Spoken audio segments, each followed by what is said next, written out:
نحمده ونصلي على رسوله الكريم اما بعد بسم اللہ الرحمن الرحیم السلام علیکم ورحمۃ اللہ وبرکاتہ۔ واقعہ معراج کیا ہے؟ واقعہ معراج کی حقیقت کیا ہے؟ واقعہ معراج کے حیران کن معجزات، شب معراج کے حیران کن معجزات۔ محترم ناظرین، ایک روایت ہے جس کا خلاصہ یہ ہے کہ رسول اللہ صلی اللہ علیہ وآلہ وسلم نے فرمایا، واقعہ معراج کے بعد جسے میں اچھی طرح یاد نہیں رکھ سکا تھا تو میں اتنا پریشان ہوا، اتنا پریشان اس سے پہلے کبھی نہیں ہوا تھا۔ مکے میں صبح کو میں سخت پریشان بیٹھا ہوا سوچ رہا تھا کہ لوگ میری بات پر یقین نہیں کریں گے اور مجھے جھٹلائیں گے۔ میں اسی سوچ میں غمگین اور پریشان تھا کہ اللہ کا سب سے بڑا دشمن میرے پاس سے گزرا اور میرے پاس آ کر بیٹھ گیا اور مجھ سے استہزاء کے انداز میں پوچھا، کیا کوئی خاص بات ہے؟ آپ پریشان کیوں بیٹھے ہیں؟ آپ صلی اللہ علیہ وآلہ وسلم نے فرمایا، آج رات مجھے سیر کرائی گئی ہے۔ اس نے کہا، کہاں تک؟ آپ صلی اللہ علیہ وآلہ وسلم نے فرمایا، بیت المقدس تک۔ اس نے کہا، پھر صبح کو آپ ہمارے اندر موجود بھی ہیں؟ آپ صلی اللہ علیہ وآلہ وسلم نے فرمایا، ہاں۔ اس نے تعجب سے اپنا سر پکڑ لیا اور تالیاں بجانے لگا۔ اس نے عربوں کے طریقے کے مطابق زور زور سے آواز لگائی، اے بنو کعب بن لؤی، آؤ، دوڑ کر آؤ، بھاگتے ہوئے آؤ اور ایک نئی بات محمد سے خود آ کر سن لو۔ محترم ناظرین، واقعہ معراج کے حیران کن معجزات کی تفصیل کے لیے ویڈیو کو لاسٹ تک ضرور دیکھیں۔ معراج کے دو حصے ہیں، پہلے حصے کو اسرا اور دوسرے کو معراج کہا جاتا ہے۔ اسرا کا ذکر سورہ بنی اسرائیل میں موجود ہے، یعنی مسجد حرام سے مسجد اقصی جو بیت المقدس تک کا سفر۔ اللہ جل شانہ قرآن پاک میں ارشاد فرماتے ہیں، پاک ہے وہ ذات جو رات کے ایک تھوڑے سے حصے میں اپنے بندے کو مسجد حرام سے مسجد اقصی تک لے گئی، جس کے آس پاس ہم نے برکت رکھی ہے تاکہ ہم اسے اپنی قدرت کے کچھ نمونے دکھائیں۔ مسجد حرام مکہ یعنی خانہ کعبہ میں ہے اور مسجد اقصی یعنی بیت المقدس فلسطین کے شہر القدس میں ہے، جس کا پرانا نام ایلیا ہے۔ مکے سے القدس تک کی مسافت پرانے زمانے کے مطابق 40 دن کی تھی، لیکن 40 دن کی یہ مسافت اس رات کو اللہ کے حکم سے رات میں گویا پلک جھپکنے میں طے ہو گئی۔ اسی لیے اللہ تعالیٰ نے اس کا آغاز لفظ سبحان سے کیا، جس کے معنی ہے کہ اللہ کی ہر نقص سے تنزیہ اور برات کرتا ہوں۔ عام طور پر اس کا استعمال ایسے موقعوں پر ہوتا ہے جب کسی بڑے عظیم و شان واقعہ کا ذکر ہو۔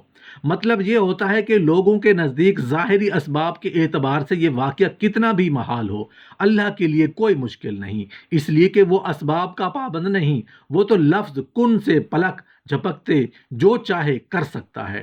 اسباب تو انسان کے لیے ہیں، اللہ تعالیٰ ان پابندیوں اور کمزوریوں سے پاک ہے۔ معراج کے معنی چڑھنا یعنی سیڑھی۔ مسجد اقصی سے رسول اللہ صلی اللہ علیہ وآلہ وسلم کو آسمانوں پر لے جایا گیا، اس لیے آسمانی سفر کے اس دوسرے حصے کو معراج کہا جاتا ہے۔ اس کا کچھ ذکر اللہ تعالیٰ نے سورہ نجم میں کیا ہے اور دیگر اس کے بارے میں تفصیل مختلف احادیث میں بیان کی گئی ہے۔ محترم ناظرین، 40 روز کا سفر رات کے ایک تھوڑے سے حصے یعنی پلک جھپکنے میں کر لینا کسی انسان کے بس کی بات نہیں۔ اسی طرح رات کے اسی حصے میں آسمانوں کی سیر کر لینا بھی ظاہری طور پر ایک انہونا واقعہ ہے، لیکن جب اس کی نسبت اللہ تعالیٰ کی طرف ہو، یعنی اس میں اس کی قدرت کی کار فرمائی، اس کی مشیت کے جلوہ فرمائی ہو، تو پھر اسے ناممکن سمجھنا کسی مسلمان کے شان شایان نہیں۔ اسی لیے اس قسم کے واقعات کو معجزات کہا جاتا ہے، جس کے معنی ہیں عاجز کر دینے والے واقعات کی ہیں، یعنی کوئی انسان اپنے طور پر ان کو کرنے پر قادر نہیں، وہ صرف اللہ تعالیٰ کی مشیت اور قدرت ہی سے وجود پذیر ہوتے ہیں۔ جب اللہ تعالیٰ چاہتا ہے کہ وہ اپنے پیغمبر کی تائید و تصدیق کے لیے کوئی معجزہ واقعہ لوگوں کو دکھلائے تو اللہ کے حکم سے اسے صادر کر دیا جاتا ہے۔ ہمارے پیارے آقا حضرت محمد الرسول اللہ صلی اللہ علیہ وآلہ وسلم بھی انسان ہی تھے۔ وہ بذات خود اس طرح بیت المقدس نہیں جا سکتے تھے اور نہ وہاں سے آسمانوں پر چڑھ سکتے تھے۔ یہ سب کچھ اعجاز اور شان اللہ کی قدرت ہے کہ اس نے اپنے آخری پیغمبر کو یہ پیغام عظمت و فضیلت عطا کرنی تھی، تو اللہ نے اپنے قدرت کاملہ سے یہ سب کچھ کر کے دکھایا۔ رسول اللہ صلی اللہ علیہ وآلہ وسلم فی الواقع اپنی روح اور بدن سمیت پہلے بیت المقدس اور پھر وہاں سے آسمانوں پر تشریف لے گئے۔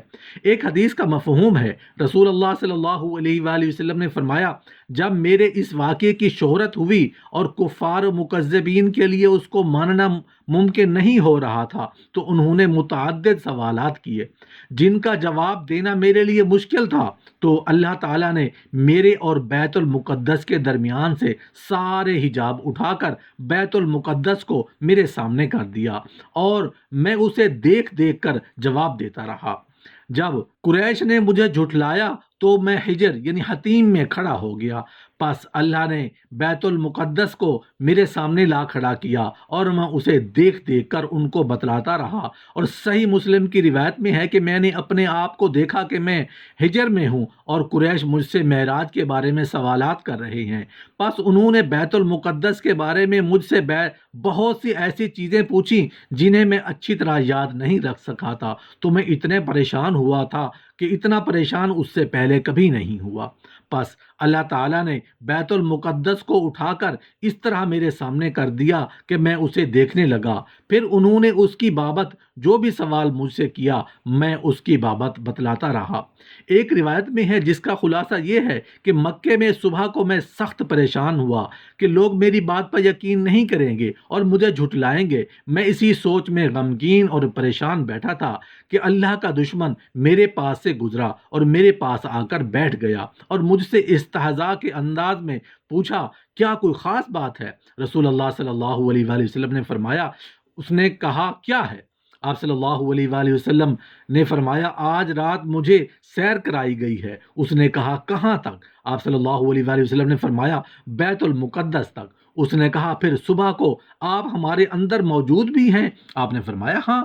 اس نے کہا اگر میں آپ کی قوم کو بلا کر لاؤں تو کیا آپ ان سے یہ بات کریں گے جو مجھ سے کی ہے؟ آپ صلی اللہ علیہ وآلہ وسلم نے فرمایا ہاں۔ چنانچہ اس نے عربوں کے طریقے کے مطابق آواز لگائی، اے بنو کعب بن لؤی۔ اس کی آواز سن کر لوگ مجلسوں سے اٹھ کر اس کے پاس آ گئے۔ وہ سب کو لے کر آپ کے پاس آ گیا اور کہنے لگا، اب آپ اپنی قوم کے سامنے وہ بات بیان کریں جو آپ نے مجھ سے کی تھی۔ اس پر رسول اللہ صلی اللہ علیہ وآلہ وسلم نے فرمایا، آج رات مجھے سیر کرائی گئی۔ انہوں نے کہا کہاں تک؟ آپ نے فرمایا بیت المقدس تک۔ انہوں نے کہا پھر صبح آپ ہمارے درمیان موجود بھی ہیں؟ آپ نے فرمایا ہاں۔ یہ سن کر کچھ لوگ تالیاں پیٹنے لگے، کچھ نے اسے جھوٹ سمجھ کر اپنے سروں پر تعجب سے ہاتھ رکھ لیے۔ ان میں سے کچھ لوگ ایسے تھے جنہوں نے بیت المقدس کا سفر کیا ہوا تھا اور مسجد اقصیٰ بھی دیکھی ہوئی تھی۔ وہ کہنے لگے کیا آپ مسجد اقصیٰ کی صفات بیان کر کے ہمیں بتلائیں گے؟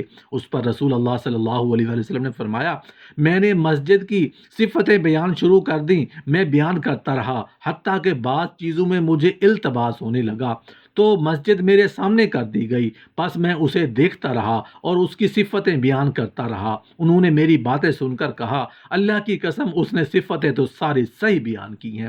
اگر یہ خوف کا واقعہ ہوتا تو رسول اللہ صلی اللہ علیہ وآلہ وسلم کو قریش مکہ کے سوالات کی وجہ سے پریشان ہونے کی ضرورت ہی نہ ہوتی، بلکہ آپ یہ فرما دیتے، میں نے تو یہ سب کچھ خواب میں دیکھا ہے۔ میں کون سا وہاں سے ہو کر آیا ہوں جو تم مجھ سے سوالات کی بوچھاڑ کر رہے ہو؟ لیکن آپ صلی اللہ علیہ وآلہ وسلم نے یہ نہیں فرمایا، جس سے یہ واضح ہو گیا کہ یہ عالم خواب کا نہیں بلکہ عالم بیداری کا واقعہ ہے، اور آپ نے اسے بیداری ہی کا واقعہ بتلایا، نہ کہ روحانی کشف اور مشاہدہ ہو۔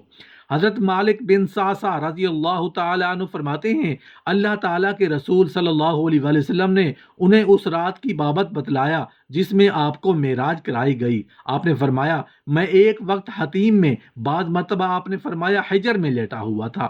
حتیم اور حجر ایک ہی جگہ کا نام ہے۔ یہ وہ حصہ ہے جو قریش نے سرمایہ کی کمی کی وجہ سے بیت اللہ کے طول میں چھوڑ دیا تھا، جو حضرت ابراہیم علیہ السلام کے تعمیر کردہ بیت اللہ میں شامل تھا، کہ ایک آنے والا میرے پاس آیا اور اس نے میرا پیٹ سینے سے ناف تک چاک کیا اور میرا دل باہر نکالا۔ پھر میرے پاس سونے کا ایک تشت لایا گیا جو ایمان و حکمت سے بھرا ہوا تھا۔ میرے دل کو دھویا گیا اور اسے ایمان و حکمت سے بھر کر پھر اپنی جگہ لوٹا دیا۔ پھر ایک سفید جانور لایا گیا جو خچر سے چھوٹا اور گدھے سے بڑا تھا۔ وہ براق تھا۔ وہ اپنا قدم وہاں رکھتا تھا جہاں اس کی نگاہ کی آخری حد ہوتی۔ مجھے اس پر سوار کرایا گیا اور جبرائیل مجھے اپنے ساتھ لے چلے یہاں تک کہ پہلے آسمان دنیا پر ہم پہنچ گئے۔ جبرائیل علیہ السلام نے دروازہ کھولنے کو کہا۔ پوچھا گیا کون ہے؟ کہا میں جبرائیل ہوں۔ پوچھا گیا اور تمہارے ساتھ کون ہے؟ جبرائیل نے کہا محمد صلی اللہ علیہ وآلہ وسلم ہے۔ پوچھا گیا کیا انہیں پیغام دے کر بلوایا گیا ہے؟ جبرائیل نے کہا ہاں۔ کہا گیا انہیں خوش آمدید، کیا ہی مبارک آنے والے ہیں وہ دربان نے دروازہ کھول دیا۔ جب میں نے آسمان پر قدم رکھا تو دیکھا وہاں آدم علیہ السلام ہیں۔ جبرائیل نے کہا یہ آپ کے باپ آدم ہیں، انہیں سلام کریں۔ میں نے ان کو سلام کیا، انہوں نے سلام کا جواب دیا اور کہا خوش آمدید نیک بیٹے اور نیک پیغمبر۔ پھر جبرائیل علیہ السلام مجھے لے کر دوسرے آسمان پر چڑھے۔ اس کا دروازہ کھولنے کو کہا کون ہے؟ میں جبرائیل ہوں۔ کہا کیا تمہارے ساتھ کون ہے؟ کہا محمد صلی اللہ علیہ وآلہ وسلم ہے۔ پوچھا گیا کیا انہیں پیغام دے کر بلوایا گیا ہے؟ جبرائیل علیہ السلام نے کہا ہاں۔ کہا گیا خوش آمدید پس آنے والا جو آیا کیا اچھا ہے، اور دروازہ کھول دیا۔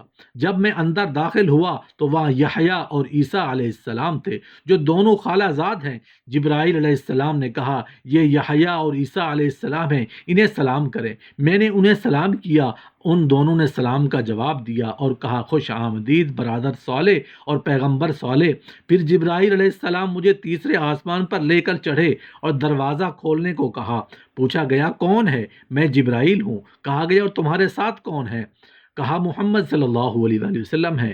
کہا گیا کیا انہیں پیغام دے کر بلوایا گیا ہے؟ جبرائیل علیہ السلام نے کہا ہاں۔ کہا گیا خوش آمدید پس آنے والا جو آیا کیا اچھا ہے، اور دروازہ کھول دیا گیا۔ جب میں وہاں پہنچا تو وہاں یوسف علیہ السلام تھے۔ جبرائیل علیہ السلام نے کہا یہ یوسف ہیں، انہیں سلام کریں۔ میں نے انہیں سلام کیا، انہوں نے سلام کا جواب دیا اور کہا خوش آمدید برادر صالح اور پیغمبر صالح۔ پھر جبرائیل علیہ السلام مجھے لے کر چڑھے یہاں تک کہ چوتھے آسمان پر آ گئے۔ پس دروازہ کھولنے کو کہا گیا۔ پوچھا گیا کون ہے؟ کہا جبرائیل ہوں۔ پوچھا گیا اور تمہارے ساتھ کون ہے؟ کہا محمد صلی اللہ علیہ وآلہ وسلم ہے۔ کہا گیا کیا انہیں پیغام دے کر بلوایا گیا ہے؟ جبرائیل علیہ السلام نے کہا ہاں۔ کہا گیا خوش آمدید پس آنے والا جو آیا ہے اچھا ہے، اور دروازہ کھول دیا گیا۔ جب میں اندر داخل ہوا تو وہاں ادریس علیہ السلام تھے۔ جبرائیل علیہ السلام نے کہا یہ ادریس علیہ السلام ہیں، انہیں سلام کریں۔ میں نے انہیں سلام کیا اور انہوں نے سلام کا جواب دیا اور کہا خوش آمدید برادر صالح اور پیغمبر صالح۔ پھر جبرائیل علیہ السلام مجھے لے کر چڑھے حتیٰ کہ 5ویں آسمان پر پہنچ گئے۔ تب انہوں نے دروازہ کھولنے کو کہا گیا کون ہے؟ کہا میں جبرائیل ہوں۔ کہا گیا اور تمہارے ساتھ کون ہے؟ کہا محمد صلی اللہ علیہ وآلہ وسلم ہے۔ کہا گیا کیا انہیں پیغام دے کر بلوایا گیا ہے؟ جبرائیل علیہ السلام نے کہا ہاں۔ کہا گیا خوش آمدید پس آنے والا جو آیا کیا اچھا ہے۔ جب میں اندر داخل ہوا تو وہاں ہارون علیہ السلام تھے۔ جبرائیل علیہ السلام نے کہا یہ ہارون علیہ السلام ہیں، انہیں سلام کریں۔ میں نے انہیں سلام کیا، انہوں نے سلام کا جواب دیا اور کہا خوش آمدید برادر صالح اور پیغمبر صالح۔ پھر جبرائیل علیہ السلام مجھے لے کر چڑھے حتیٰ کہ 6 آسمان پر آ گئے۔ تب انہوں نے دروازہ کھولنے کو کہا گیا کون ہے؟ کہا میں جبرائیل ہوں۔ کہا گیا تمہارے ساتھ کون ہے؟ کہا محمد صلی اللہ علیہ وآلہ وسلم ہے۔ کہا گیا کیا انہیں پیغام دے کر بلوایا گیا ہے؟ جبرائیل علیہ السلام نے کہا ہاں۔ کہا خوش آمدید پس آنے والا جو آیا کیا اچھا ہے، جب میں اندر پہنچا تو وہاں موسیٰ علیہ السلام تھے۔ جبرائیل علیہ السلام نے کہا یہ موسیٰ علیہ السلام ہیں، انہیں سلام کریں۔ میں نے انہیں سلام کیا، انہوں نے جواب دیا اور کہا خوش آمدید برادر صالح اور پیغمبر صالح۔ جب میں وہاں سے آگے گیا تو موسیٰ علیہ السلام رو پڑے۔ ان سے پوچھا گیا آپ کیوں روتے ہیں؟ انہوں نے کہا میں اس لیے روتا ہوں کہ یہ لڑکا جو میرے بعد نبی بنا کر بھیجا گیا اس کی امت کے لوگ میری امت سے زیادہ تعداد میں جنت میں جائیں گے۔ پھر جبرائیل علیہ السلام مجھے 7ویں آسمان پر لے کر چڑھے اور انہوں نے دروازہ کھولنے کو کہا۔ پوچھا گیا کون؟ کہا میں جبرائیل ہوں۔ کہا گیا اور تمہارے ساتھ کون ہے؟ جبرائیل علیہ السلام نے کہا محمد صلی اللہ علیہ وآلہ وسلم ہے۔ کہا گیا کیا ان کی طرف یہاں آنے کا پیغام بھیجا گیا تھا؟ کہا ہاں۔ کہا خوش آمدید اور کیا اچھا ہے آنے والا جو آیا ہے۔ جب میں اندر پہنچا تو وہاں ابراہیم علیہ السلام تھے۔ جبرائیل علیہ السلام نے کہا یہ آپ کے باپ ہیں، انہیں سلام کریں۔ میں نے انہیں سلام کیا، انہوں نے سلام کا جواب دیا اور کہا خوش آمدید نیک بیٹے اور نیک پیغمبر۔ مجھے سدرۃ المنتہا کی طرف اٹھایا گیا تو اس کا پھل بیر حجر شہر کے منقو جیسا تھا اور ان کے پتے ہاتھیوں کے کانوں جیسے تھے۔ جبرائیل علیہ السلام نے کہا یہ سدرۃ المنتہا ہے۔ وہاں 4 نہریں تھیں، 2 نہریں جنت کے اندر اور 2 نہریں باہر۔ میں نے پوچھا اے جبرائیل یہ 2 نہریں کیا ہیں؟ جبرائیل علیہ السلام نے کہا 2 باطن والی نہریں وہ جنت میں ہیں اور جو 2 نہریں ظاہر ہیں وہ نیل اور فرات ہیں۔ پھر میرے لیے بیت المعمور بلند کیا گیا۔ پھر میرے لیے 3 برتن لائے گئے، ایک شراب کا، دوسرا دودھ کا، تیسرا شہد کا۔ میں نے ان میں سے دودھ کا پیالہ لے لیا تو جبرائیل علیہ السلام نے کہا یہ وہ فطرت ہے جس پر آپ اور آپ کی امت ہے۔ پھر مجھ پر ایک رات اور دن میں 50 نمازیں فرض کر دی گئیں۔ جب میں واپس لوٹا تو دوبارہ موسیٰ علیہ السلام کے پاس سے گزرا تو انہوں نے پوچھا آپ کو کیا حکم دیا گیا؟ میں نے کہا مجھے ہر روز 50 نمازیں پڑھنے کا حکم دیا گیا ہے۔ موسیٰ علیہ السلام نے کہا آپ کی امت روزانہ 50 نمازیں نہیں پڑھ سکے گی۔ اللہ کی قسم میں آپ سے پہلے لوگوں کا تجربہ کر چکا ہوں اور بنو اسرائیل کو خوب اچھی طرح آزما چکا ہوں۔ بس آپ اپنے رب کے پاس دوبارہ جائیں اور اس سے اپنی امت کے لیے تخفیف کا سوال کریں۔ چنانچہ میں دوبارہ واپس آیا تو اللہ نے مجھے پر 10 نمازیں کرم کر دیں۔ میں جب موسیٰ علیہ السلام کے پاس آیا تو انہوں نے پھر پہلی والی بات کی اور چنانچہ میں واپس گیا تو اللہ نے 10 نمازیں اور کم کر دیں۔ پھر موسیٰ علیہ السلام کے پاس آیا تو انہوں نے پھر وہی باتیں کی۔ پھر میں واپس گیا تو مجھے روزانہ 10 نمازیں پڑھنے کا حکم دیا گیا۔ میں موسیٰ علیہ السلام کے پاس آیا تو انہوں نے پھر وہی باتیں کی۔ پھر میں واپس گیا تو مجھے 5 نمازیں روزانہ پڑھنے کا حکم دیا گیا۔ میں موسیٰ علیہ السلام کے پاس آیا تو انہوں نے پوچھا اب آپ کو کیا حکم دیا گیا ہے؟ میں نے کہا مجھے 5 نمازیں روزانہ پڑھنے کا حکم دیا گیا ہے۔ موسیٰ علیہ السلام نے کہا آپ کی امت روزانہ 5 نمازیں بھی نہیں پڑھ سکے گی۔ میں آپ سے پہلے لوگوں کا تجربہ کر چکا ہوں اور میں بنو اسرائیل کو خوب آزما چکا ہوں۔ بس آپ اپنے رب کے پاس جائیں اور اس سے اپنی امت کے لیے مزید تخفیف کا سوال کریں۔ رسول اللہ صلی اللہ علیہ وآلہ وسلم نے فرمایا میں بار بار اپنے رب سے سوال کر بیٹھا ہوں حتیٰ کہ اب مجھے شرم آ رہی ہے، اس لیے اب میں اسی پر راضی ہوں اور اسے ہی تسلیم کرتا ہوں۔ آپ نے فرمایا جب میں کچھ آ گیا تو ایک منادی نے بآواز بلند کہا میں نے اپنا فریضہ جاری کر دیا اور اپنے بندوں سے تخفیف کر دی۔ صحیح بخاری کی جس میں حدیث معراج کا ترجمہ ہم نے بیان کیا ہے اس میں ہے کہ سدرۃ المنتہا پر آپ کی خدمت میں 3 برتن پیش کیے گئے جن میں شراب، دودھ اور شہد تھا، جبکہ صحیح مسلم کی یہ روایت جس میں بیت المقدس کا ذکر ہے میں ہے کہ میں 2 رکعت نماز پڑھ کر جب باہر نکلا تو حضرت جبرائیل علیہ السلام میرے پاس 2 برتن لے کر آئے، ایک شراب کا اور دوسرا دودھ کا۔ میں نے دودھ کا برتن پسند کیا جس پر جبرائیل علیہ السلام نے کہا آپ نے فطرت کو پسند کیا۔ اور صحیح بخاری کے ایک دوسرے مقام پر لکھا ہوا ہے کہ اسرا والی رات ایلیا بیت المقدس کا پرانا نام میں رسول اللہ صلی اللہ علیہ وسلم کی خدمت میں 2 پیالے پیش کیے گئے، ایک میں شراب تھی اور دوسرے میں دودھ تھا۔ آپ نے دونوں کی طرف دیکھا اور دودھ والا پیالہ لے لیا۔ جبرائیل علیہ السلام نے کہا، تمام تعریفیں اس اللہ کے لیے ہیں جس نے آپ کو فطرت والی بات پر اختیار کرنے کی ہدایت دے دی ہے۔ اگر آپ شراب کا پیالہ لے لیتے تو آپ کی امت گمراہ ہو جاتی۔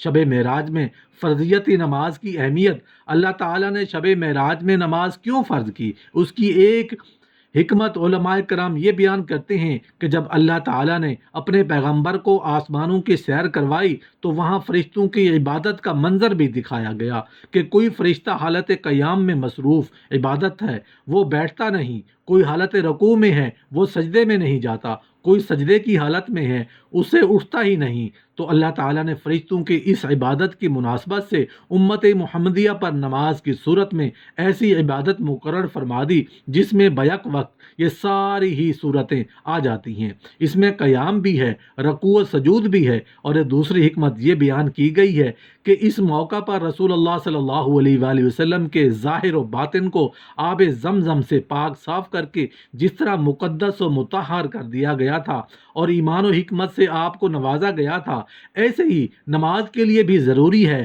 کہ پہلے ہر قسم کی ظاہری و باطنی غلاظت سے اپنے آپ کو پاک کیا جائے۔ اس مناسبت سے اس موقع پر نماز کی فرضیت کو اہمیت دی گئی ہے۔ علاوہ ازیں اس طرح آپ کے شرف و فضل کو فرشتوں پر بھی واضح کرنا تھا جو بلا واسطہ نماز کے حکم سے فرشتوں پر آشکارا ہو گیا۔ معراج سے قبل نماز کی کوئی متعین یا غیر متعین صورت تھی یا نہیں؟ بعض علماء کرام فرماتے ہیں کہ صرف رات کو بغیر کسی تعین یا حد کے نماز پڑھی جاتی تھی۔ بعض کہتے ہیں کہ صبح شام صرف 2 رکعتیں پڑھی جاتی تھیں۔ بعض کہتے ہیں کہ رات کے کچھ حصے کا قیام فرض تھا۔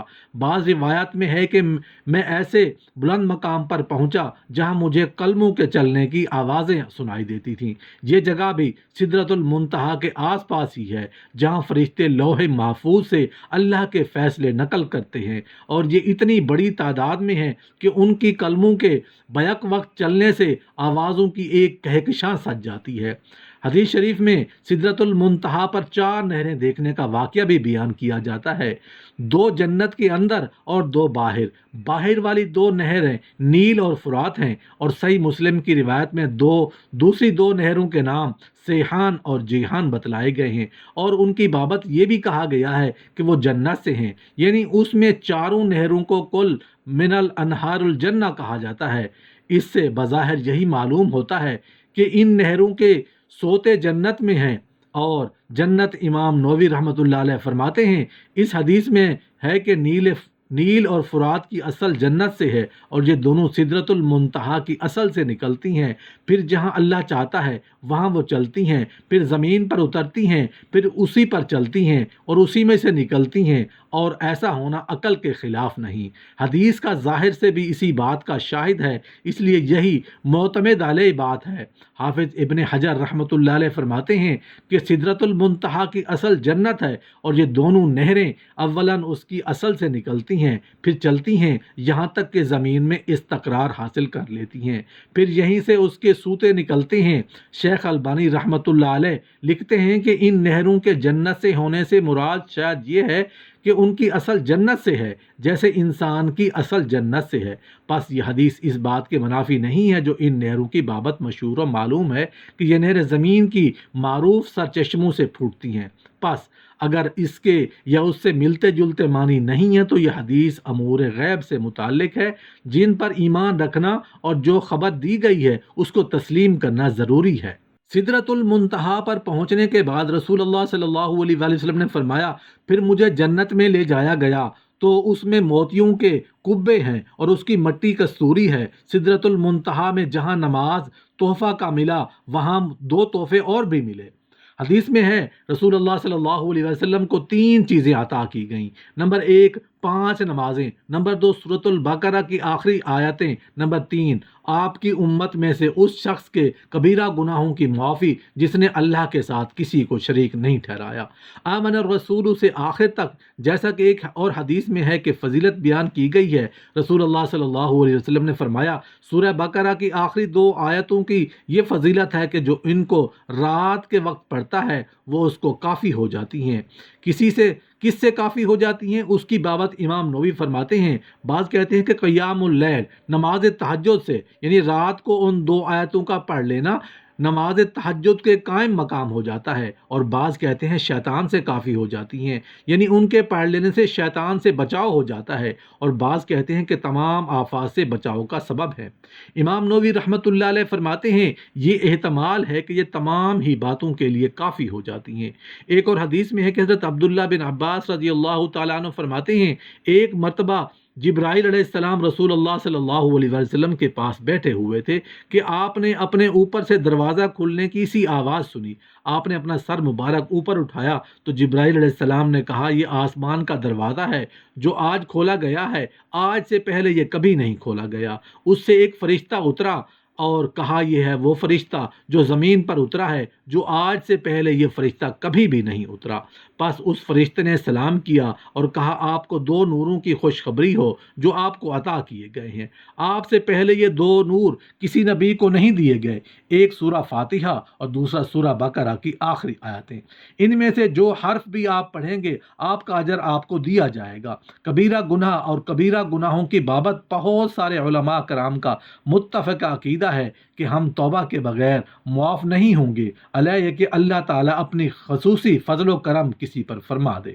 اس حدیث معراج میں جو فرمایا گیا ہے کبیرہ گناہوں کی مغفرت کا تحفہ بھی مجھے عطا کیا گیا، اس کا مطلب یہ ہے کہ میری امت کے وہ لوگ جو دنیا میں کبیرہ گناہوں کے مرتکب ہوتے رہے اور توبہ کی توفیق بھی انہیں میسر نہیں آئی، حتیٰ کہ اسی حالت میں وہ دنیا سے چلے گئے، ایسے لوگ اگر جہنم میں جائیں گے تو وہاں سے وہ ہمیشہ نہیں رہیں گے جیسے مشرکین اور کفار ہمیشہ جہنم میں رہیں گے، بلکہ وہ اپنے گناہوں کی سزا بھگتنے کے بعد جہنم سے نکال لیے جائیں گے اور جنت میں داخل کر دیے جائیں گے۔ یعنی مقحمات کی مغفرت کا مطلب بالآخرت مغفرت ہے اور یہ نہیں کہ وہ جہنم میں جائیں گے۔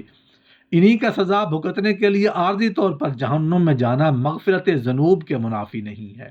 شک صدر کے بعد رسول اللہ صلی اللہ علیہ وآلہ وسلم کے قلب اطہر کا نکالنا اور پھر اسے دھو کر دوبارہ اپنے مقام پر رکھ دینا بھی ایک عظیم الشان نشانی ہے، کیونکہ اس دور میں تو طب و سائنس کی وہ ترقی نہیں تھی جو آج کل عام ہے۔ اس دور میں دل کا اپنے مقام باہر نکال لینا موت کے مترادف تھا، لیکن رسول اللہ صلی اللہ علیہ وسلم کو کچھ نہیں ہوا۔ یہ اللہ کا حکم اور اس کی مشیت تھی۔ اللہ کے خصوصی فضل و کرم سے آپ کی زندگی محفوظ ہی رہی تاکہ آپ کا دل ایمان و حکمت سے بھرا کر اپنے مقام پر رکھ دیا گیا۔ دوسری بڑی نشانی اللہ تعالیٰ کی طرف سے براق جیسی برق رفتار سواری کا انتظام کرنا تھا جس نے 1.5-2 مہینے کے سفر کو رات کے ایک نہایت قلیل حصے میں طے کر دیا۔ تیسری بڑی نشانی معراج سیڑھی کے ذریعے رسول اللہ صلی اللہ علیہ وسلم کا آسمانوں پر لے جانا ہے۔ یہ کیسی عظیم الشان سیڑھی ہوگی جو آسمانوں پر چڑھنے کے لیے آپ کو مہیا کی گئی۔ براق کو آپ نے بیت المقدس میں باندھ دیا تھا۔ آسمانوں سے واپس آنے کے بعد آپ نے دوبارہ بیت المقدس سے مسجد حرام تک کا سفر اسی براق پر کیا تھا۔ چوتھی بڑی نشانی بیت المقدس میں تمام انبیاء کا جمع کرنا اور ان رسول اللہ صلی اللہ علیہ وسلم کی اقتداء میں نماز پڑھنا ہے۔ پھر ایک انسان کا آسمان پر عروج بھی کچھ کم اہمیت کا حامل نہیں، یہ بجائے خود ایک عظیم الشان نشانی ہے۔ پھر آسمانوں پر جلیل القدر انبیاء علیہ السلام سے ملاقاتوں کا خصوصی اہتمام بھی رسول اللہ صلی اللہ علیہ وآلہ وسلم کی امتیازی شان کا اظہار اور ایک عظیم نشانی کا مشاہدہ ہے۔ سدرۃ المنتہا کا مشاہدہ جو مقام انتہا ہے، بالائی چیزوں کا بھی اور ارضی چیزوں کا بھی، اس سے اوپر کی چیزیں بھی جنہیں نیچے اترنا ہوتا ہے اور ان کا نزول پہلے یہاں ہوتا ہے۔ فرشتے اسے یہاں سے وصول کر کے اس کے مطابق کاروائی کرتے ہیں اور نیچے زمین سے اوپر آسمانوں کو جانے والی چیزیں بھی یہاں آ کر ٹھہر جاتی ہیں اور پھر اس کے بعد ان کو جہاں لے جانا ہوتا ہے لے جایا جاتا ہے۔ اس اعتبار سے یہ بہت ہی اہم مقام اور نہایت اہم مرکز ہے۔ علاوہ ازیں یہ مرکز تجلیات الہی بھی ہے۔ اس کے گرد سونے کے پروانے محو پرواز رہتے ہیں۔ اس کے حسن و جمال اور رعنائی منظر کو بیان نہیں کیا جا سکتا۔ اسی کے پاس جنت المأویٰ بھی ہے۔ اسی جگہ پر صریف الاقلام قلموں کے چلنے کی آوازیں بھی رسول اللہ صلی اللہ علیہ وسلم نے سنی تھیں، جس کا مطلب ہے کہ یہیں سے فرشتے لوح محفوظ سے قضاء و قدر کے فیصلے نوٹ کرتے ہیں۔ اسی مقام پر رسول اللہ صلی اللہ علیہ وسلم کو وہ 3 چیزیں ملیں جو شب معراج کے خاص تحفے ہیں۔ اسی کے پاس اس رات کو رسول اللہ صلی اللہ علیہ وسلم حضرت جبرائیل علیہ السلام کو دوسری مرتبہ ان کی اصلی صورت میں دیکھا۔ یہاں پر 4 نہریں بھی دیکھیں جن کے سوتے اسی مقام پر ہیں۔ گویا سدرۃ المنتہا بہت سے مشاہدات کا مجموعہ اور عجائبات آسمانی کا مظہر ہے۔ 7ویں آسمان پر بیت المعمور دیکھا جو فرشتوں کی عبادت ہے، جس سے اللہ کی اس نورانی مخلوق کی عظمت و کثرت کا مشاہدہ ہوا کہ روزانہ 70,000 فرشتے اس میں عبادت کے لیے آتے ہیں، پھر قیامت تک ان کی دوبارہ باری نہیں آتی۔ اور یہ سب کچھ رات کے ایک نہایت ہی قلیل حصے یعنی پلک جھپکنے میں ہوا، جس کے لیے مہینوں درکار تھے، بلکہ کسی انسان کے یہ بس میں ہی نہیں تھا کہ وہ ان عجائبات کو دیکھ سکے جن کا مشاہدہ رسول اللہ صلی اللہ علیہ وسلم کو شب معراج میں کرایا گیا۔